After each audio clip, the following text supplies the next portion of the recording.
So, ayan guys, yung aking bunso. Hindi niya alam na yan ay nakabidyo. Tingnan nyo guys. Yan ay walang gastos. So, ayan. Tingnan nyo mabuti.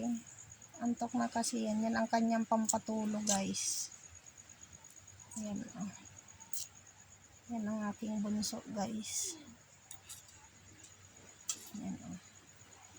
Paborito niya yan. Yan.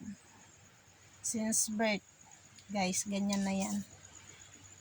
Marami daw yan gatas dyan sa kanyang braso, guys. Yan, nandito kami nakatambay sa kubo. Yan, kasi antok na siya, guys. Hindi mo tinanong kung may yan lang ang pampantok sa kanya, guys. Yan. Thank you for watching.